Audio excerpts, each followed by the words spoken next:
예, 우리 하나님의 말씀 룻기 4장 13절에서 14절 말씀입니다.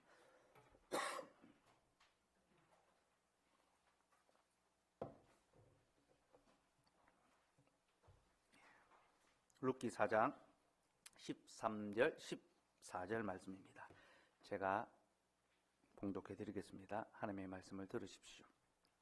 이에 보아스가 룻을 맞이하여 아내로 삼고 그에게 들어갔더니 여호와께서 그에게 임신하게 하심으로 그가 아들을 낳은지라. 여인들이 나오미에게 이르되 찬송할지로다. 여호와께서 오늘 내게 기업 물을 자가 없게 하지 아니하셨도다. 이 아이의 이름이 이스라엘 중에 유명하게 되기를 원하노라. 아멘. 하나님, 오늘도 우리에게 주의 말씀을 들려주셔서 감사합니다. 이제 들려주셨으니 풀어 가르쳐 주시옵소서. 특별히 오늘 이 두 구절의 말씀을 통하여 결혼과 출산 속에 담아놓으신 복음의 비밀을 우리에게 깨우쳐 주시옵소서. 예수님 이름으로 기도드리옵나이다. 아멘. 예, 우리가 지금 계속해서 룻기의 말씀을 살펴보고 있는데요. 룻기는 시작과 끝이 대비되는 책입니다. 룻기는 흉년으로 시작해서 추수의 이야기로 마치고요. 룻기는 빈손으로 시작해서 풍족함으로 마칩니다. 또 룻기는 슬픔으로 시작해서 기쁨의 이야기로 마칩니다. 룻기의 이런 스토리를 우리에게 잘 보여주는 인물이 한 사람 있죠. 바로 나오미입니다. 나오미는 슬픔 중에 거하던 여인이었는데 다시 하나님 안에서 기쁨을 회복하게 됩니다. 그래서 그는 죄와 비참, 슬픔 가운데 거하던 자가 어떻게 하나님 안에서 기쁨을 누리게 되는지 그 극적인 전환의 모습을 우리에게 보여줍니다. 특별히 나오미는 자신의 이러한 삶을 자기의 이름을 통하여 더욱 선명하게 보여줍니다. 나오미의 이름의 뜻은 희락, 기쁨이라는 뜻인데요. 1장에서 그는 자신을 더 이상 나오미라 부르지 말고 마라라 부르라 라고 그렇게 말합니다. 그럼 1장 19절에서 20절 말씀 한번 볼까요? 1장 19절에서 20절 말씀 같이 읽읍시다.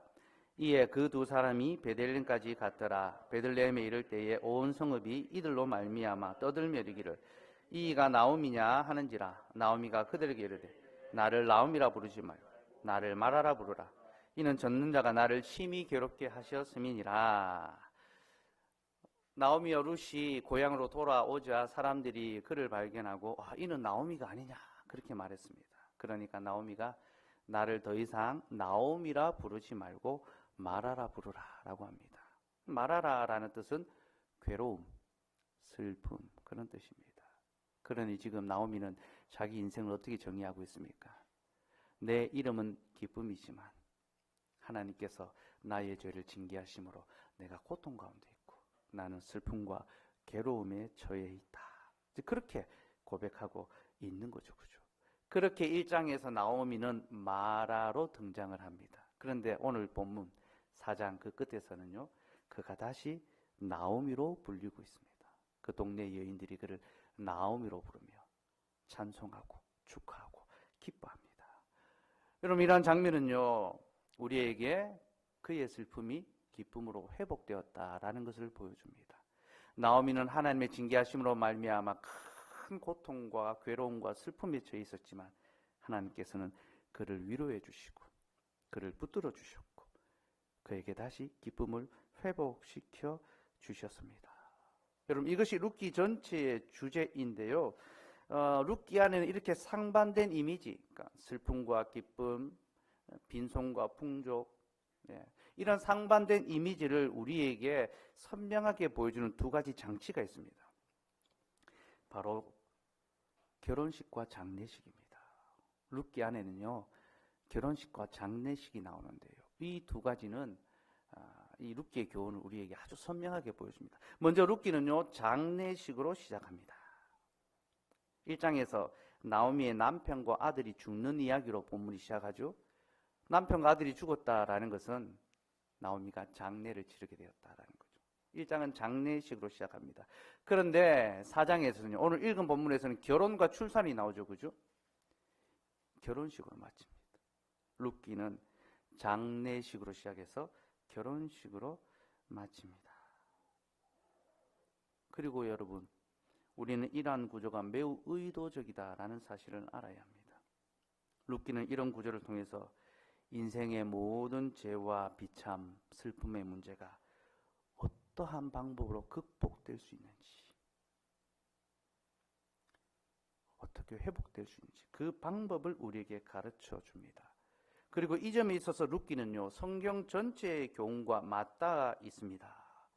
성경 전체가 우리에게 교훈하는 그 핵심 내용과 룻기가 연결되어 있습니다. 그래서 한마디로 룻기는요, 전체 성경의 압축판, 성경 66권을 딱 압축하면 룻기가 나온다라고 그렇게 볼 수도 있습니다. 룻기는 우리의 구속과 영생에 관한 교훈을 선명하게 보여주며, 또 특별히 이 이야기는요, 태초의 이야기와 연결되어 있습니다. 자, 룻기는 성경 전체의 교훈을 우리에게 소개해 주는데, 특별히 룻기는 더욱더 태초의 이야기와 연결되어 있습니다. 여러분, 하나님께서 태초에 사람을 지으시되 남자와 여자로 지으시고 그 둘이 한 몸 되라 하셨죠. 이는 곧 결혼을 명하신 것입니다. 하나님은 사람에게 결혼을 명하셨습니다. 그리고 그 결혼을 통하여 인간의 역사가 비로소 시작되었습니다. 그러니 여러분, 인간의 역사는 무엇으로 시작했습니까? 결혼식으로 시작했습니다. 인간의 모든 역사는 결혼을 통하여 시작했습니다. 그런데 그 결혼식이 일어난 현장이 어디입니까? 에덴의 동산이었죠. 인류 최초의 결혼식장, 에덴 동산. 신랑 아담, 신부 하와, 결혼 일자 태초에 결혼했습니다. 그죠? 그리고 혼주 밑줄에 하나님, 우리 하나님께서 혼주 노릇도 하시고 주례도 하시고, 그렇게 아담도 지으시고 하와도 지으시고, 양편에 다 부모가 되셨죠. 그죠? 아버지가 되셨죠. 그리고 하나님 직접 주례사까지 하십니다. 그렇게 태초의 동산에서 첫 번째 결혼을 함으로 인류의 역사가 시작되었습니다. 근데 여러분, 에덴의 뜻이 무엇입니까? 제가 늘 자주 많이 말해서 이제 다들 잘 아시겠죠? 에덴의 뜻은 환희, 기쁨이란 뜻입니다. 공교롭게도 나오미 이름과 뜻이 같지요? 기쁨, 환희, 희락. 둘 사이에 모종의 관계가 있다라는 것을 보여줍니다. 아무튼 인류의 첫 역사는 결혼식으로 시작했습니다. 그런데 그 결혼식의 기쁨이 얼마 못 갑니다. 인간이 범죄함으로 동산 안에 죽음이 들어왔죠. 그죠? 인간이 범죄하자 하나님께서는 사람에게 죽음을 명하셨습니다. 방금 전에 하나님께서 결혼을 명하심으로 그 동산은 결혼식장이 되었는데, 이제 거기서 하나님이 죽음을 명하심으로 그곳은 무엇으로 바뀝니까? 장례식장으로 바뀌고 맙니다. 그죠? 이전의 기쁨은 사라져버리고 죄와 사망의 비참이 그곳에 드리웠습니다. 나오미가 마라로, 기쁨이 슬픔으로 바뀐 거죠. 그러니 여러분, 나를 나오미라 부르지 말고 마라라 부르라. 이는 전능자가 나를 징계하셨습니다. 이 고백은요, 태초의 동산에서 일어났던 일을 우리에게 보여주고 있습니다. 하나님께서는 우리에게 기쁨을 주셨건만 이제 그의 징계하심으로 우리가 슬픔을 당하게 되었도다. 여러분, 이렇게 룻기는요, 세상의 첫 번째 역사에 관해서 우리에게 보여줍니다. 그런데 룻기는 단순히 그 역사의 어떤 서술을 보여주는 것이 아니라 그 역사의 역전을 우리에게 보여줍니다. 여러분, 인간의 역사는 결혼식을 장례식으로 바꾸었습니다. 하나님은 결혼을 명하셨지만 인간은 스스로 죽음을 택했죠. 그죠?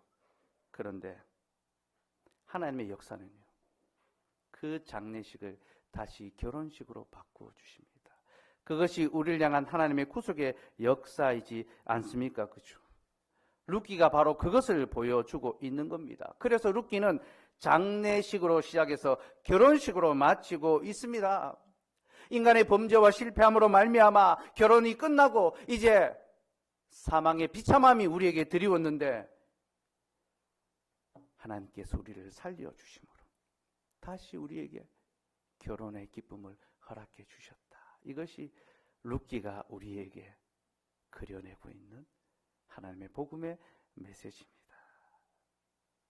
그런데 여러분,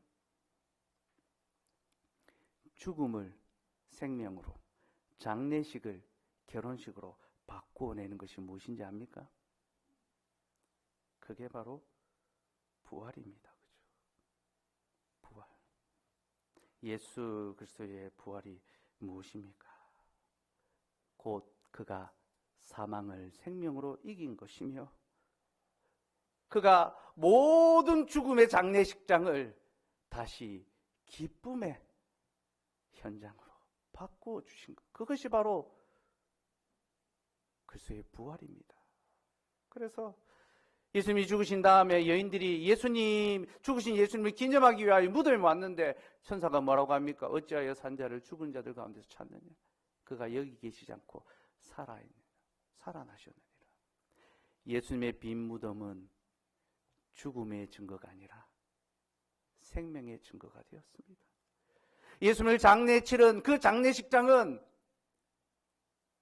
사망의 증거가 아니라 부활과 생명의 증거가 되었습니다. 사랑하는 여러분, 우리 주 예수 그리스도께서는 우리의 모든 인생의 장례식장을 다시 기쁨의 결혼식장으로 바꾸어 주셨습니다. 그는 우리에게 어린 양의 혼인잔치 참여할 수 있도록 불러주십니다. 이것이 바로 부활의 복음이며, 룻기는 그 부활의 복음을 우리에게 생생하게 증거하고 있습니다. 그러니 여러분, 이 말씀이 얼마나 풍성합니까? 저는 오늘 이 말씀 준비하면서 여러분과 이것을 나누고 싶어서 너무나 마음이 뛰고 흥분이 됐습니다.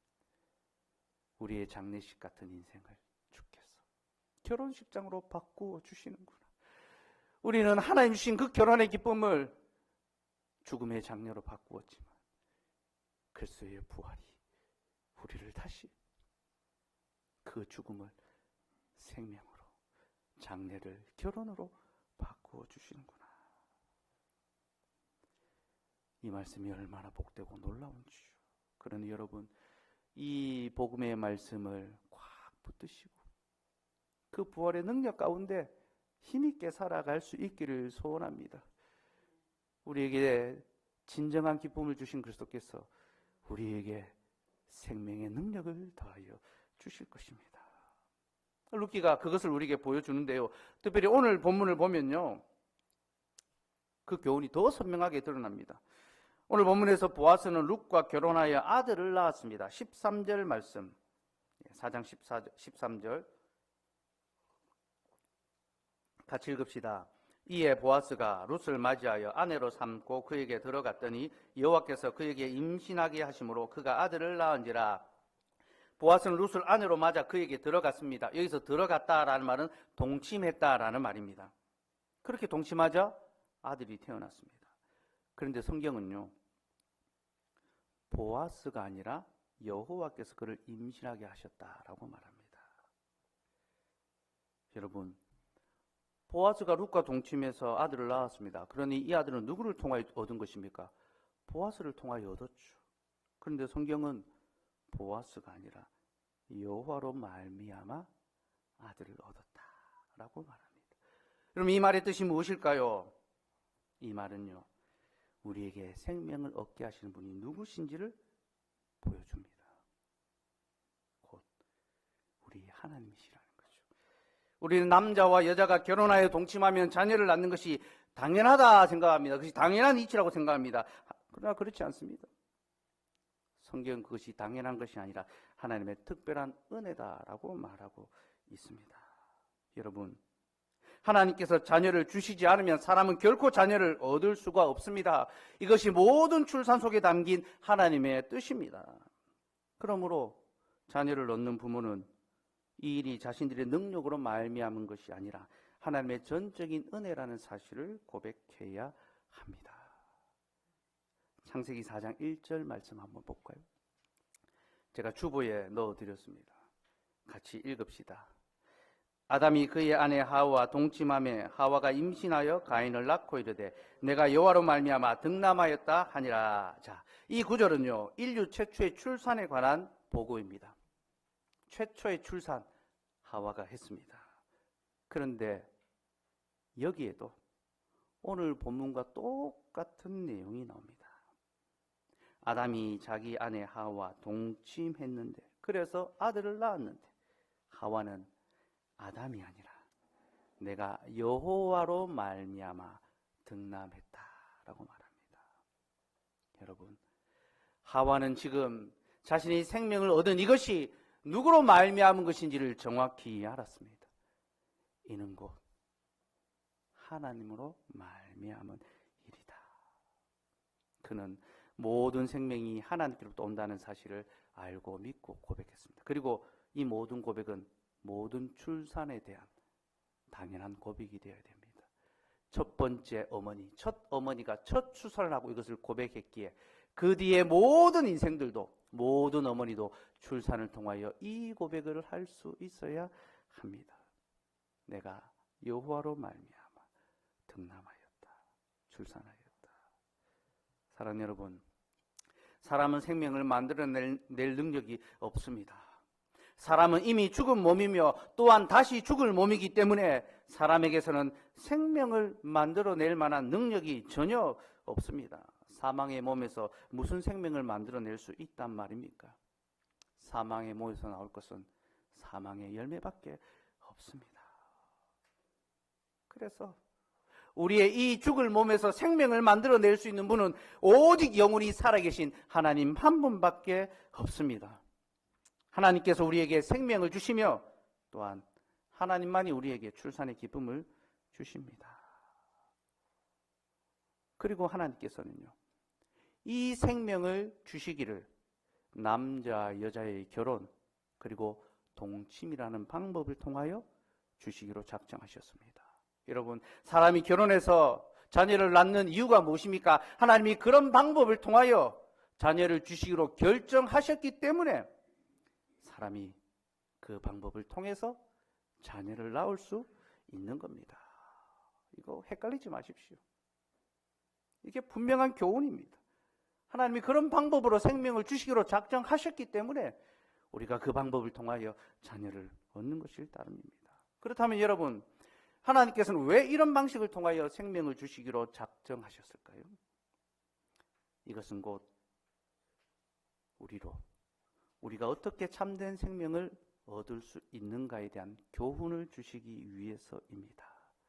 즉, 죽음에 이른 우리가 생명을 얻을 수 있는 방법이 무엇이라는 겁니까? 하나님과 결혼하는 것. 하나님께서 우리에게로 들어와 주시는 것. 하나님이 우리와 연합해 주시고 하나님이 우리와 동침해 주심으로 전능하신 그 능력의 손길로 우리를 덮어 주심으로 우리가 생명을 얻을 수 있다라는 겁니다. 하나님께서 결혼이라는 제도를 우리에게 주신 이유가 바로 거기에 있습니다. 하나님은 결혼을 통하여 하나님과 우리의 관계가 무엇인지를 알려주기를 원하십니다. 이것이 결혼을 제정하신 첫 번째 목적입니다. 그죠? 곧 우리가 하나님과 혼인하며 또 하나님과 동침함으로 비로소 우리 죽은 몸 안에 새 생명이 움튼다는 것, 잉태된다는 것을 가르쳐주시기 위하여 하나님은 결혼이라는 제도를 주시고 남자 여자가 서로 사랑하여 결혼하고 한 몸이 되고 이것을 통하여 새 생명을 얻게 하심으로 우리 하나님께서 우리에게도 새 생명 주시는구나. 부부가 서로 사랑하여 자녀를 낳는 것처럼 우리 하나님께서 우리에게 생명을 주시는구나. 그것을 가르쳐 주시는 거죠. 여러분, 이것이 바로 결혼과 출산이 담고 있는 복음의 교훈입니다. 특별히 여러분, 결혼과 출산은요, 우리에게 부활의 복음을 증거합니다. 제가 앞에서도 말씀드렸지만 사람에게서 생명이 태어나는 것은 경이로운 일입니다. 그죠? 이것은 죽은 자의 몸에서는 결코 일어날 수 없는 그런 놀라운 일입니다. 그러니 우리가 생명을 얻는다는 것, 자녀를 낳는다는 것은요, 하나님께서 우리의 죽을 몸 안에 생명을 불어넣어 주셨다, 일하셨다라는 그 증거입니다. 그리고 사람이 출산을 경험한다는 것은요, 곧 부활을 경험하는 것과 같습니다. 우리 산모들은 진짜 이 출산을 통해서 죽고 사는 것을 경험하지 않습니까? 그렇죠? 우리 모든 어머니들은 존경받아 마땅합니다. 죽음을 그 경계를 넘나들기 때문이죠. 우리 어머님들 다 존경 받으시면 좋겠고, 곧 어머니가 될 우리 멜류자매 곧 존경을 얻게 될 것입니다. 여러분, 우리의 죽은 몸 안에 새로운 생명이 주어진다는 것은 그리스도께서 우리 안에 부활의 생명을 주셨다라는 것에 그 증거입니다. 그러니 모든 믿는 자들은요, 자녀를 얻은 후에 내가 여호와로 말미암아 자녀를 얻었습니다, 그렇게 고백할 수 있어야 합니다. 우리 성은 형제 멜류자매 이제 곧 출산할 텐데요, 두 분 자녀를 얻고 이 고백하시기 바랍니다. 출산은 결코 두 분의 능력이 아니라 그리스도의 부활의 능력이 두 분을 덮으심으로 두 분의 죽은 몸 안에 새 생명의 역사가 나타난 것입니다. 그렇게 출산은 우리에게 부활의 생명을 보여주고요, 결혼 역시 우리에게 부활의 소망을 보여줍니다. 하나님은 결혼을 기쁨의 방편으로 주셨지만 사람은 그 결혼을 고통의 방편으로 사용했습니다. 그래서 죄가 들어왔고, 또 고통 가운데 결혼했음에도 불구하고 아픔 가운데 살아가죠. 그렇죠? 그러나 여러분, 그럼에도 불구하고 하나님 우리에게 결혼을 금하지 않으시고 계속 허락해 주셨습니다. 그리고 이것을 통하여 우리가 하나님의 사랑을 다시 경험하게 하시고 하나님의 사랑 가운데 살아갈 수 있게 해 주셨습니다. 여러분, 남편과 아내가 연합하여 서로 사랑하고 생명을 얻는 것처럼 하나님께서도 우리를 사랑하시고 우리와 연합하시고 우리에게 영원한 생명을 다하여 주십니다. 그러니 결혼 속에 부활의 교리, 부활의 약속이 담겨 있다라는 것을 기억하시기 바랍니다. 그리고 여러분, 우리에게 결혼이 허락되고 출산이 계속되는 것은요, 하나님께서 지금도 우리를 위하여 일하고 계시다라는 그 증거입니다. 하나님께서는 결혼과 출산을 통하여 우리에게 계속 부활의 생명을 경험하게 해 주십니다. 그러니 우리는 결혼을 귀히 여기며 또한 출산을 기뻐해야 합니다. 우리는 혼인의 약속을 가벼이 여기는 자들처럼 살아서는 안 됩니다. 또한 우리는 출산을 꺼리는 자들과 같이 행하여서도 안 됩니다. 여러분, 우리 시대에는요, 점점 결혼의 가치를 낮게 여기고 출산을 거부하는, 기피하는 그런 문화가 형성되고 있습니다. 개인의 삶의 행복과 유익을 위하여 더 집중하는 것이 더 낫다라고 그렇게 말하고 있습니다. 그러나 여러분, 우리는 이것이 매우 비성경적인 삶이라는 것을 알아야 합니다. 우리는 그런 시대의 가치를 따르는 것이 아니라 복음의 가치를 따라 살아야 합니다. 우리는 결혼과 출산에 담긴 복음의 영광을 기억하며 그 영광을 세상에 드러내야 됩니다. 그래서 그 결혼과 출산의 기쁨과 영광을 모르는 자들에게 경도되어서 끌려가는 것이 아니라 도리어 그들을 선도할 수 있어야 합니다. 이것이 우리 모든 믿는 자들에게 주신 사명입니다. 그러니 이미 결혼한 분들은 혼인의 신성한 연합을 굳게 지키시고 또한 출산의 소망을 가지시기 바랍니다. 아직 결혼하지 않은 분들은 혼인과 출산에 담아 놓으신 복음의 약속을 소망하고 더 깊이 알아가기를 바라고 그것을 경험할 수 있기를 소원하시기 바랍니다.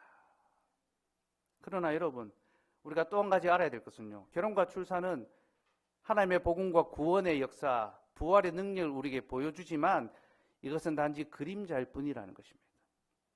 이것은 그림자로 주신 것이지 온전한 것으로 우리에게 주신 것은 아닙니다. 여러분, 우리가 예수 그리스도의 부활과 그 생명의 복음을 직접적으로 또 온전하게 누릴 수 있도록 하나님 주신 다른 방편이 있습니다. 그것이 바로 말씀과 성례와 기도입니다. 하나님께서는 우리가 이 땅을 살아갈 때에 부활과 영생의 소망 가운데 살아갈 수 있도록 말씀과 성례와 기도라는 그런 은혜의 방편을 주셨습니다. 그러니 결혼에 아픔이 있거나 결혼이 좀 아직 하지 못한 분들도 걱정하실 필요가 없습니다. 은혜의 방편을 통하여 우리는 부활과 생명의 복음을 더욱더 직접적으로 온전하게 누리며 경험하게 됩니다. 그리스도의 복음의 말씀을 듣고 거룩한 성례에 참여하고 참된 기도를 드릴 때 우리는 그것을 통하여 그리스도와 연합하고 그 부활의 생명에 동참하게 됩니다. 특별히 여러분, 성례는 혼인의 약속을 우리에게 보여주는 그 은혜의 방편입니다. 근데 성례는 세례와 성찬 두 가지가 있는데 이 두 가지는 혼인과 어떤 이 동침이라는 복음의 은혜를 우리에게 보여주고 경험하게 합니다. 먼저 세례가 무엇입니까? 여러분, 세례는요, 그래서 우리의 연합, 결혼을 보여줍니다. 우리는 세례를 통하여 그리스도와 결혼합니다. 그리스도는 우리의 신랑이시고 우리는 그의 신부입니다. 우리가 세례를 통하여 그리스도와 결혼했다는 사실, 그것을 기억하십시오. 둘째로 성찬은 우리가 그리스도와 동침하는 것, 그리스도께서 우리 안으로 들어오시는 것을 가리킵니다. 여러분, 성찬은 그리스도의 살과 피를 먹고 마시는 거 아닙니까? 그죠? 그리스도께서 우리 몸 안으로 들어오시는 것, 진정한 연합, 하나됨, 동침을 보여줍니다. 특별히 그리스도의 살과 피를 우리에게 먹고 마시게 하는데 이 살과 피라는 용어 자체가 혼인과 관계에 있다는 것, 동침과 관계에 있다는 거 아셔야 됩니다. 아담이 하와를 처음 보고 이는 내 살 중에 살이요 뼈 중에 뼈요 살 중에 살이라. 살과 뼈. 그죠? 신랑이 자신의 살과 뼈를 주어서 아내를 사랑하지 않습니까? 그리스도께서 우리에게 자신의 살과 피를 주심으로 신부된 우리를 사랑하십니다. 그러니 성찬은 우리가 주님과 부부관계가 되어서 주님이 우리를 덮으시고 우리와 동침하는 부부관계를 하는 그런 은혜의 시간입니다. 그래서 여러분, 세례는 평생에 한 번 받습니다. 결혼식 한 번 하잖아요. 그죠? 결혼식이 너무 좋아서 나 결혼식 새로 하고 싶어. 1년에 한 번 결혼 기념일에 그때마다 결혼식 다시 합시다. 이러면 곤란해지죠. 그죠? 예. 그런 사람하고는 결혼 안 하는 것이 더 나을 수 있습니다. 결혼식은 평생에 한 번 합니다. 그러나 부부의 연합은 자주 하죠. 사랑함이 더 많을수록 더 깊이 연합하게 됩니다. 그죠? 그래서 성찬은 자주 합니다. 주님은 예배 때마다 하라고 하셨습니다. 주님이 그만큼 우리를 사랑하시고 우리에게로 들어오시겠다는 겁니다. 요즘 우리 시대는 성찬을 자주 하지 않습니다. 너무 귀해서 너무 귀하게 아끼는 그런 모양입니다. 그죠? 네. 여러분, 귀한 것은 풍성히 나누어야 됩니다. 우리가 정말로 성찬을 귀히 여긴다면 우리는 성찬을 자주 해야 됩니다. 그래서 우리는 한 달에 한 번 성찬을 하고 저는 더 자주 할 수 있게 되기를 소원합니다. 어쨌든 이 성찬을 통하여 그리스도와 동침할 수 있는 그런 은혜를 누릴 수 있기를 바랍니다. 그리고 그렇게 그리스도께서 우리에게로 들어오시면요, 그 결과가 있습니다. 내가 여호와로 말미암아 등남하였다. 그리스도께서 우리 안으로 들어오시면 우리 안에 생명이 시작되죠. 그렇죠? 부활의 생명, 구원의 생명이 우리 안에 움트는 것입니다. 그래서 우리는 그리스도를 먹고 마신 다음에 이제 그리스도로 살아가야 합니다. 그렇죠? 우리의 삶의 현장에서 생명을 낳아야 합니다. 내가 여호와로 말미암아 선을 행하노라. 내가 여호와로 말미암아 거룩을 행하노라. 내가 여호와로 말미암아 하나님을 예배하노라. 우리의 삶의 현장에 여호와로 말미암은 등남, 믿음의 열매들을 많이 낳을 수 있어야 합니다. 이것이 오늘 우리가 주의 성찬에 참여하는 바로 그 기쁨의 약속입니다. 말씀을 정리하겠습니다. 룻기는 장례식으로 시작해서 결혼식으로 마칩니다. 그리고 이는 우리에게 임한 하나님의 구속 역사가 무엇인지를 가르쳐 줍니다.